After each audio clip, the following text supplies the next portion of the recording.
get the opportunity to do a toast at my own wedding because I'm incredibly lame and I felt like I missed out on an opportunity to be romantic for Elizabeth at that time. And I viewed this as an opportunity to to drink water, which is the only thing I drink. I have an exclusive deal with water at this point. And I never actually met with an agent of water and signed anything on their behalf, but I pretty much only drink water. But to do something to celebrate my wife, who I feel extraordinarily fortunate to have. Honestly, I feel like I'm in some sort of complex, punked episode that's been going on for years. That show's not been on the air for years, obviously, but I feel like every minute of every day, every moment, Ashton Kutcher's about to jump out and tell me how this is just some sort of game they've been playing. And I don't know if you guys were at the wedding. Many of you were. Some of you weren't. I don't know what you're talking about. It was. Sorry, the punk reference was a bit difficult. The punk reference was a bit difficult. Some of you were at the wedding. I thought it was a really enjoyable experience. I was a little frustrated, I'll be honest.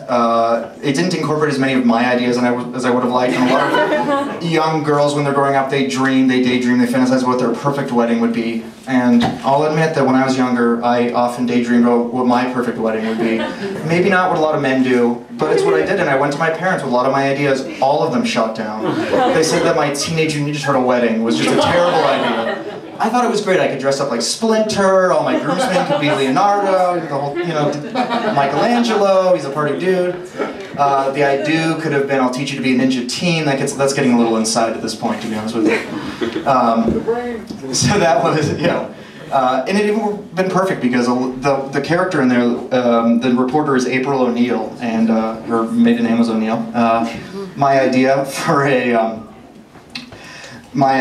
a Fresh Prince of Bel-Air wedding also canceled. I had even called DJ Jazzy Jeff to see if he could DJ, and apparently he was available, so who knew? And then I was very frustrated because the one wedding I really wanted to have, and I'm sure many of you who grew up in the Bay Area in the 80s and 90s wanted to have this also, the Full House wedding. I begged my parents. I said, please let me have the Full House wedding. Please, Uncle Jesse, Uncle Joey, all of them. And they said, Matt, you gotta cut it out.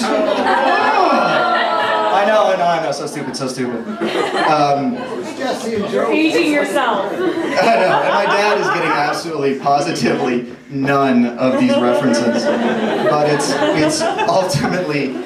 ultimately very surprising to me that I got married, and especially got married to such a beautiful, such a lovely, graceful woman. Yay! Over there. He always has these things in public. Only in public. In private, it's just somewhat beautiful, somewhat graceful, somewhat lovely. But I take it up to vary when we're in public. Really crank it up to 11. Because honestly, when I was growing up, I never felt that I would even meet a woman. I was so lame. I don't know if you knew this. I played Magic the Gathering competitively. And I don't know if you know what Magic the Gathering is, but it kind of mixes the awesomeness of Dungeons and Dragons with the patheticness of obsessively collecting cards. It's like a Dungeons and Dragons type game where you play cards and you're like, I'm going to tap this mana and I'm going to play my orc spell or something like that. I know, even the Pogs people thought we were lame. They were like, we're going to go back to flipping our little pieces of cardboard because I'm not going to deal with those guys over there. I will say that playing Magic the Gathering competitively was interesting because I think it's the only sporting event where the line for the women's bathroom is much less than the lines for the men's bathroom. I know, you got to think about that one right there.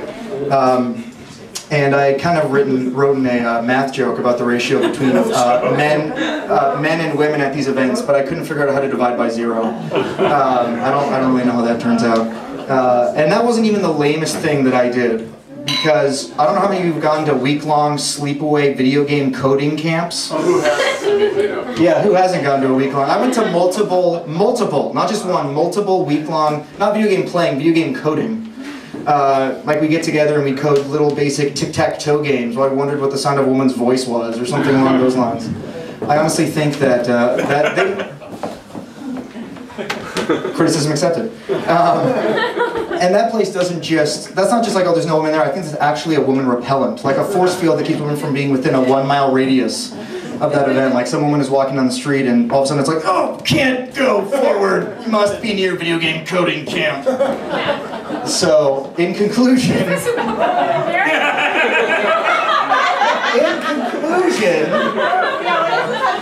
I know. I'm just saying, I'm laying the groundwork for the fact that I feel so extraordinarily thankful to this woman that she has not divorced me in the last 5 years. And I don't know if this is the last big hurrah before it actually occurs. I don't know if like 3 weeks ago she's like, I cannot do this anymore. But I could get a party out of it if I play my cards right, you know.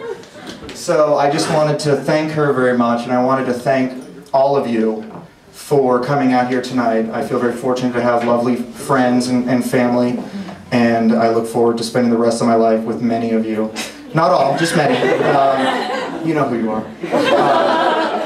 So if you could raise your glass, and of course, to my Baba friends Jai Baba, and to my Jewish friends L'chaim, I think that's how it's pronounced. I'm not certain. L'chaim, L'chaim. All right, thank you. I drink. I guess that's at the next point. And thank you. What's the other friends? I have no other friends. To my Cal friends, go Bears. And to the Dons. Yes. To my USF friends, pay your loans down as fast as possible because it's going to take a while. Yes, and so I don't know if anyone else wants to speak at this point. Yes. And I don't think anyone else wants to speak, or we can be done and do some dancing. The latter sounds good. All right then, that was an insult to everybody else who wanted to speak. Thank you very much. How do we turn this off?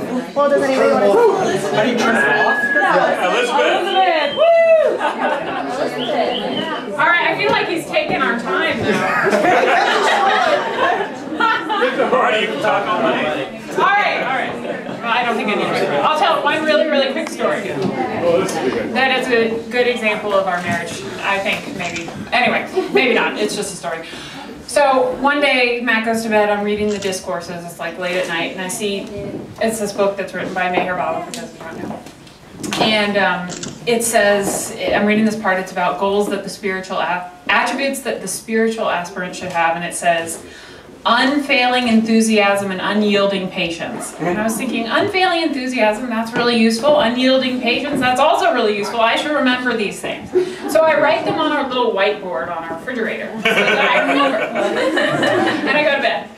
Then I get up the next morning, and Matt's already left for work, and I see that below my handwriting is written a little note for Matt. I love you too. And I'm like, okay. So he gets home and I was like, did you think I wrote that to you? He's like, yeah, of course you wrote that about me. And I just have to say that, you know, and then I told my mom about it, and she's like, well, he recognizes his qualities. He saw it there, so he thought that's me. I might as well write a note back. That was very sweet of her. But if there is anyone who I know that demonstrates these qualities of even though he's gone now. He's here. Of unfailing enthusiasm and unyielding patience, it is Matt. So I'm very grateful to be married to him. Yay! All right, that's it. Next year in Jerusalem.